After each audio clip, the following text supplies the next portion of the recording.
The satellite images were never meant to find ships. Dr. Adrian Halloway had pitched a geological survey, a hunt for ancient aquifers hidden beneath the sands of the Tenor region in the south-central Sahara. But as he sat in his dusty tent in Agadez, staring at the high-resolution lidar scans, he wasn't seeing water. He was seeing a formation. "It's just a glitch, Adrian," said Sarah Jenkins, his lead field technician. "The air conditioner wind, fighting a losing battle against the 100-degree heat. Radar doesn't bounce off sand like that unless there's heavy mineralization." "But look at the geometry, Sarah," Adrian insisted, his finger tracing the shapes on the screen. "Nature doesn't make perfect ovals in a phalanx formation. These aren't rocks. These are holes." Sarah leaned in. The lidar had digitally peeled back 20 meters of sand, revealing the bedrock density below. And there they were, 12 distinct teardrop shapes, arranged in a staggered line stretching for 3 miles. Each one was massive, roughly the size of a modern frigate. "You're saying there's a convoy?" Sarah said, her voice dry with disbelief. "In the middle of the most hostile desert on Earth, 400 miles from the nearest coastline. I'm saying that 6,000 years ago, this wasn't a desert," Adrian whispered, the thrill of discovery making his hands tremble. "This was the Megachad Basin, a paleolithic, bigger than the Caspian Sea. And someone was sailing on it." Assembling the expedition took 3 weeks. Funding was a frantic scramble, cobbled together from private donors, captivated by the idea of an Atlantis in the sands. The convoy 4 reinforced Land Rovers, a heavy excavation truck, and a crew of 15 Sadao for a region of local Tuareg guides, called Imerhan Aneswat, the Sea of Bone. As they drove deeper into the endless dunes, the silence became a physical presence. The wind didn't just blow, it hissed, carrying the ghosts of a landscape that had died millennia ago. On the 5th day, the lead rovers shuddered to a halt. "We are here," announced Amadi. The head guide, he pointed to a colossal dune rising 300 feet into the cobalt sky. It looked like every other mountain of apricot-colored silica. "The coordinates match," Sarah confirmed from the passenger seat, her eyes fixed on the GPS. "The first target is directly beneath us, 30 meters down." But they didn't have to dig 30 meters. The desert, in its unpredictable way, had done some of the work for them. A recent, violent windstorm had sheared off the side of the dune. Adrian scrambled up the steep slip face, his boots sinking into the hot sand. Near the crest, something dark jutted out from the golden grains. It wasn't rock. It was dark, petrified wood, sticking out like a broken rib from a buried giant. Eriachadit, brushing away the sand with frantic hands. It was a timber beam, thick as a man's waist, perfectly preserved by the extreme dryness. He ran his hand along its surface, and his heart stopped. Carvings, intricate, swirling patterns of aquatic life crocodiles, hippos, and strange, long-necked birds were etched into the ancient wood. "Bring the blowers," Adrian yelled down to the crew, his voice cracking with emotion. "We found it." Over the next 10 days, the team excavated what they'd nicknamed the Ghost Mast, and what they slowly uncovered rewrote the history books. It wasn't just a ship.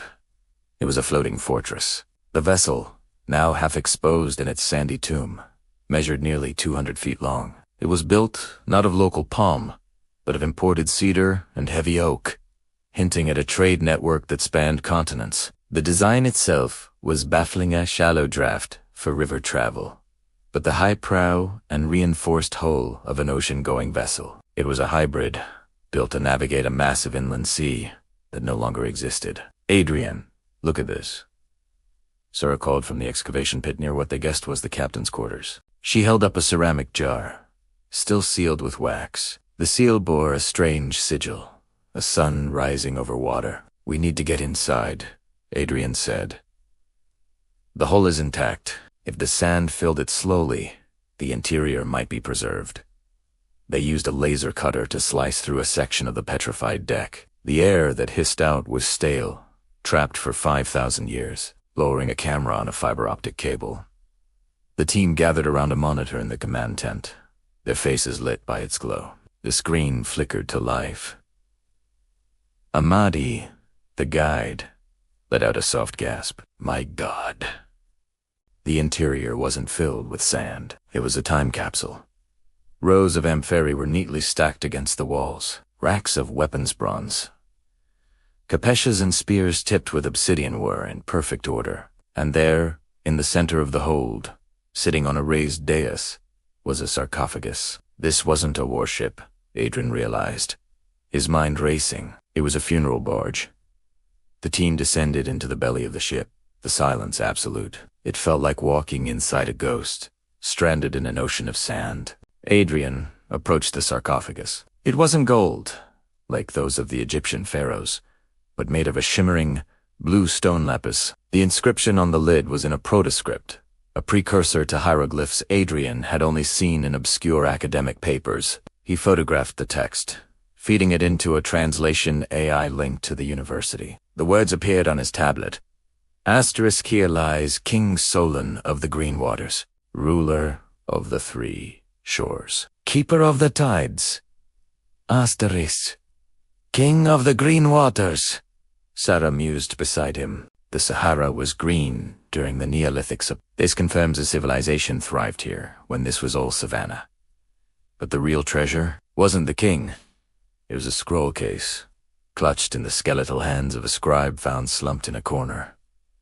He hadn't been buried ceremonially. He had died at his post, waiting. Adrian gently extracted the scroll. It was bellum brittle, but miraculously intact. We can't open this here, Adrian said. It will disintegrate. We scan Italiano. Using a portable tomography scanner, they peered through the layers of rolled vellum, digitally unrolling it. The images reconstructed themselves on the computer screen. It was a logbook. Not the Fakin, but of an admiral named Kale. Adrian read the translation aloud to the stunned crew. Asterisk, the sun has turned against us. The rains have ceased for 10 years. The great lake recedes with every moon.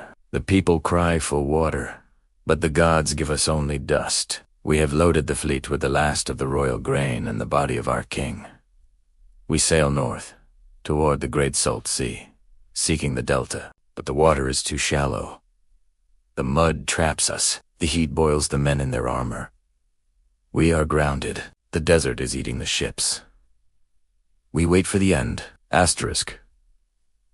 The logbook painted a devastating picture of ancient climate change. This great civilization wasn't destroyed by war. It was destroyed by the rapid desertification of the Sahara. The fleet hadn't sunk in a storm. They had been trapped as the water around them simply evaporated. The massive Paleo Lake shrank into marshes, then mudflats, and finally, dust. The magnificent navy, the pride of an empire, found itself landlocked, miles from deep water, unable to escape. They had stayed with their ships, protecting their dead king, hoping for a rain that never came. They didn't drown, Sarah said softly, looking at the skeletons they had found on the lower decks. They dehydrated. They died waiting for the tide. Adrian walked out of the ship and climbed back to the top of the dune. He looked out at the 11 other mounds, stretching into the hazy distance. 12 ships, thousands of souls, an entire civilization's last, desperate exodus. Frozen in time. The setting sun turned the sand to blood red, and for a moment, he could almost imagine the water, lapping against the hulls, the sound of oars splashing, the hope of a people looking for a new home. We have to protect this, Adria said to Amadi, as a sandstorm began to brew on the horizon. The desert protects its own, Amadi replied. It hid them for 5,000 years. It will not give them up easily.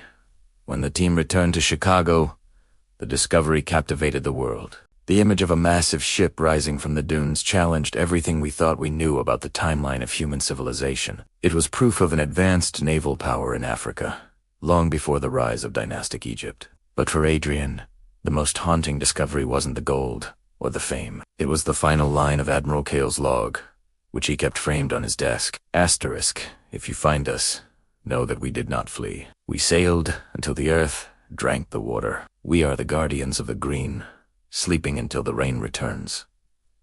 Asterisk. Adrian would often look out his window at the rain falling on the city streets, and he would think of that silent fleet beneath the dunes, the eternal sentinels of a lost world still waiting for a tide that would never come again. Thanks for watching. If you enjoyed this story, don't forget to like, subscribe, and hit the bell icon for more explorations into the mysteries of our past.